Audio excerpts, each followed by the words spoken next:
Dante Reno. Dante, how you doing?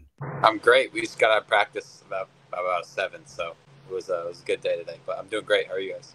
We're doing good. Let people know, how many weeks into the season are you? Because I know up north, when it comes to prep schools, you guys start a little bit later, kind of like your dad with the Ivy League with Yale. You guys start pretty late in comparison to like a state down here, like South Carolina, where their first game is what, third week of August, something like that. Yeah, super early. Yeah, so we're on week 4 right now. We had a bye week last week, so it's our 4th week of the actual season. So we played 2 games so far, and then we play Deerfield Academy on Friday night. So it's gonna be fun. Good stuff. Well, as we're talking here, we're talking a lot about the offense, and as you know, when it comes to SEC football, that's the reason why you want to sign up for it. There's highs, there's lows, and this fan base is very passionate. Having said all that, Dante, I know you talked to a lot of the 2024 guys. I'm sure you talked to some guys on the team. I'm not going to ask you to throw any names out there, but when it comes to just a loss like this, right? You're not obviously in the locker room, but as we saw against Mississippi State, when things go well, the highs are high, but when things go low, they're low. What is the excitement level though about just the future and the direction of this program still, despite the fact of what we've seen through 5 weeks in terms of being 2-3 and coming off a tough loss in Knoxville? Yeah, I think it's all the credit due to Spencer and Coach Loggins, what they're doing. I'm sure as all the fans know and as everybody has seen, Spencer's never been this comfortable. He's playing really well, and he's like a top 10 quarterback in college football right now. And like you just said, they're 2-3, but they played North Carolina, who's a top 25 team. They lost to Georgia, who's obviously the best team in the country. And then they played Tennessee last week, who's obviously a top 5-10 team in the country as well. So nothing is easy on their schedule, but Spencer's playing really well, and the offense is smooth. The way Spencer's been playing, well, obviously, is his first year in the system. So just to see how quarterback-friendly it really is really excites me and all the commits as well, what we've been talking about in our group chat and how well the young guys are playing as well, like Tree, Marquis, and those guys, True. So it's been awesome to see. Yeah, Dante, I got a question for you. Just so last time we talked to you, you hadn't really seen this Dowell Loggins offense, or at least in gameplay. I guess now that you have seen it, what excites you about it, and what makes you even more excited to, I guess, come play for him? Yeah, I think just how quarterback friendly it is. How many reads Spencer can make fast. He's like, I talked to Coach Loggins a couple weeks ago. Spencer's running the whole offense with full command. He's making changes at the lines. He's making what the reads he wants to go with. So he's really playing comfortable, and I think it shows with his stats, his completion percentage and all that stuff being up from last year. Then obviously turning the ball over. I think they turn over a lot less than they did in the past year, and I think it starts with the quarterback and Spencer. So he just looks really comfortable out there, and I think it starts with Coach Loggins. And it goes all the way down. So it's awesome so far. Yeah. You mentioned Big Tree and seeing Ba out there as well, and we know that there's some more pieces to that 2023 recruiting class, and there's some more coming in for 2024 where there could be potentially 2 5-stars on the offensive line. We'll see what happens, though, in terms of the star rankings. I say all that, Dante, because, you're not dumb. You've been paying attention to this. Naturally, when things don't go well up front, and even though God bless Spencer Rattler for being able to do what he's been able to do, and the offensive line trying to do what they can, too, because it's not easy when you have to try to figure out a group of 5 guys on the fly with the injury they had back in the spring, and then obviously losing a right tackle in the first game. They've been able to make things happen, though, in terms of being able to adjust on the fly. But I say all that because with that, the young guys are getting in there. Where is your excitement level as a quarterback just watching those 2 guys in particular and what they could potentially do moving forward? Yeah, obviously it's awesome to see those guys going out there and competing.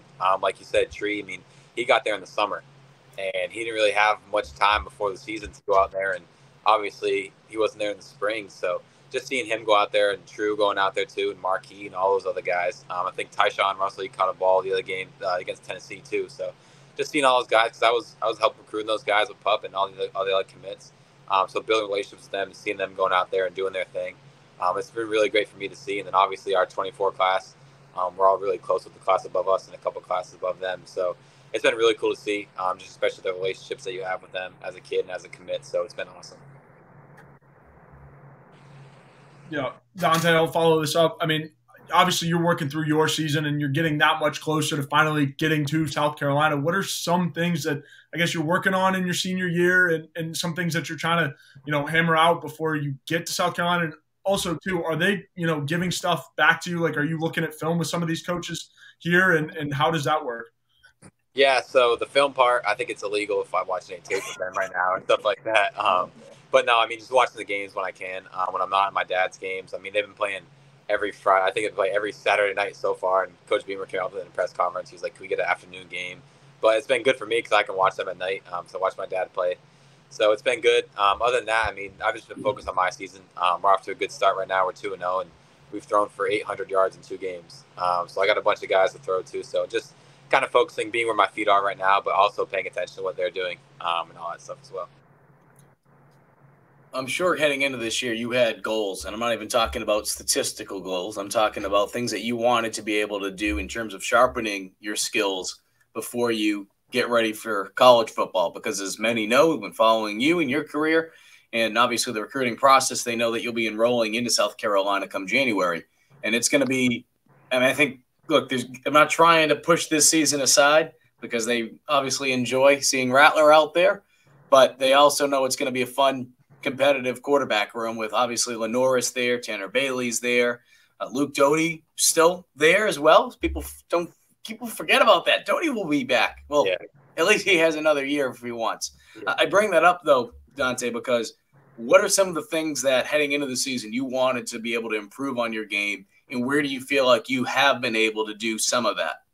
Yeah, I think a big thing for me was just showing a lot of people I'm not just a recruiter. Like, I'm not just out there to go recruit people to come play with me at South Carolina, that I'm actually a football player. And I think I've done that through the first 2 games. So, obviously, proving all those people. But, no, at the end of the day, like you said, it's going to be a fun quarterback room. I'm obviously really close with all those guys down there. Luke, obviously, I've stayed with him a bunch of times. Lenoris, he's a great kid. Tanner, like you said, he's obviously a really good player. So, having all those guys in the quarterback room is going to be really fun. I can't wait to go down there and compete with them. But no, like I said in the beginning, just showing people that I can actually play football a little bit, not just recruit on Twitter. We've talked about that a little bit, and I know it means, I'm sure you appreciate it when fans are like, Dante. I think actually someone brought it up in Big Red. I'm picking on you a little bit, Dante, the closer, Reno. I'm sure you appreciate it because at the same time too, you want to be able to help build a program when it comes to helping not just yourself, but obviously the school that you're going to. Yeah. Pop Howard, he was a phenomenal closer too. He was a phenomenal recruiter. And then obviously once you get here, you want to be, showing people like, hey, look, guys, I'm not just a, recruiter. I'm here to be able to play some ball too. Yeah. So, hearing you say that, I think has been good. And, based on what you've been able to do so far this season, I think it's certainly shown. As the season continues to progress for you, Dante, what else do you want to be able to do outside of obviously winning another state championship, just in terms of being able to help get your game to that next level? Yeah, I think obviously just starting with being able to read coverages, stuff like that, taking it week to week. And our league, we're really good. We have a lot of good people that we play against. Every team, that the kids aren't playing both ways. So you play against a team that have 22 starters, 26 kids, they rotate. So it's a bunch of good kids. They're all older kids too, 18, 19 years old that we're playing against. So just being able to go through my reads, get more comfortable with that. And then I got some dudes outside. I got like a 6'5" receiver, power 5 kid. My tight end's top 3 in the country going to Penn State. I got a USC commit playing receiver. So it's been really fun for me just being able to get those guys the ball. But obviously just having my fun in my last season. Obviously it's my last year and decided to come back and play in my senior year. So it's been awesome, and I wouldn't have changed anything. So it's been great. Dante, correct me if I'm wrong, because you went to a new school. I'm assuming, all right, you have a new playbook as well. But how has that adjustment been? And the reason I bring that up is because even though it can be a disadvantage at times, how much do you think that can help you in terms of, okay, I've went from one school to another, unless you had a different play caller earlier in your high school career, but you have to essentially learn 3 playbooks in 3 years because you go from one high school to another, and then you'll be going to South Carolina next year. Is that something you've thought about at all in terms of helping you out? Yeah, it's definitely helped me out. So at Loomis, I had an offense coordinator my first year, and then I had a different offense coordinator my second year. And then at here, obviously, it's a different whole playbook. So I've learned 3 playbooks in the past 3 years. But this one's a little different, run the air raid. So we get chucked around a lot, throw it to those guys. So it's been really cool just for me to be able to set protections, set my reads, obviously, and just change plays at the line of scrimmage. Having some freedom up there, and the coaches trusting in me and trusting in the guys that I have to throw to. So it's been awesome just to learn and have all this stuff to go through before I get to college. It's been great. Does it have any similarity to the offense that you're going to see down here? Yeah, I think with the freedom that the quarterback has and what Coach Loggins has been talking about and what Spencer, the freedom he has at the line of scrimmage, just being able to get out of stuff and get into stuff that he wants to get to. It's been really good for me just to learn that, obviously at the high school level first, and then obviously in the SEC it's a lot different with the reads you're going to get there too. So it's been awesome. Big Red wants to know which receivers Dante meshed with the most on his visits to South Carolina. I could take a guess as far as the 2024 class. So I don't know if you want to answer this kind of twofold where you give an answer to that and then maybe a player who's already on the roster. I don't know. We'll give you the 2-for-1, Big Red. Yeah, so I think obviously Mazio is my guy, and I've been on 100 visits with him, and we stay there together. He's been my day one since sophomore year when I committed, and we were talking way before that. And then obviously he broke my heart going to Tennessee for 3 months, not even, and then he came back. So that's my guy. And then obviously the guys I have there, CJ Adams, Tyshawn, and who's there? Nick, also there. Bakari Swain. So all those guys that I helped recruit in the 23 class. And then obviously we're still trying to get some more commits at receiver in the 24 class. So just keeping along those lines. I'll keep that one quiet, see who we try to get in there. But yeah, absolutely. Dante, I got one more question for you, and it's Dowell related. Obviously, he got hired after you were committed. So you've been able to kind of, see him recruit a little bit. How good of a recruiter is he? I know we haven't really heard from him that much about recruiting because he doesn't like to talk about himself. But, yeah, what kind of recruiter is he, and what are you seeing from him? Yeah, he's very, very, I say this, active in the recruiting world, and he's getting all the lingos down with texting and make sure he's calling the kids and all that stuff. But he's been great, obviously, with the commits first and start with those guys. If he had to, he'd go up and call Dylan Stewart and FaceTime Dylan Stewart if he really wanted to, because he's that type of guy. And he's just a really personable dude, and everybody can relate to him because he's such a player's coach. He puts the players before himself, and I think that's why we have the class we're going to get. And hopefully we're going to drop a couple more commitments in the next couple of days, the next couple of weeks of guys. And it all goes down to him and the way he's been recruiting them and the families. So he's a really good recruiter. Yeah, he dropped a vibe in a press conference, and I'm like, he gets it. Yeah, exactly. He gets all the lingo. Yeah.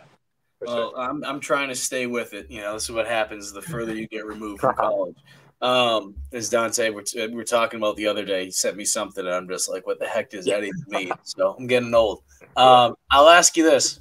I'm not going to ask you specific names, and I'm not going to ask you specifically about either a kid that is committed to another school or a kid that is not committed somewhere right now, okay? So we can make it all very vague, all right? The season's going on for you. The season's going on for all these other players out there, guys that are committed to South Carolina, guys that aren't committed to South Carolina. Can you give some game? Because you know how they are. They're itching. They're itching for that next welcome home tweet.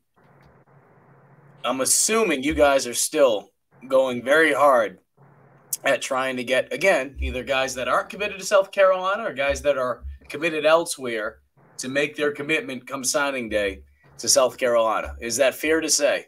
Yeah, very fair. I think I would say a handful of guys, obviously I'm not going to throw any names out there, that are either going to flip and come here or they're going to commit. They're not committed anywhere.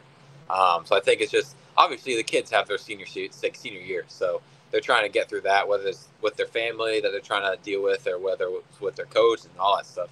But kids, they also have their senior year and they're trying to play that year and then either commit during the season or commit after the season. And a lot of kids are also playing in the All-American games, stuff like that. So they might do it down there. But I think our class isn't even close to done. I think that obviously it starts with Coach Beamer, and he's been recruiting his butt off. And like we all said at the beginning, we're going to have the best recruiting class in the South Carolina history.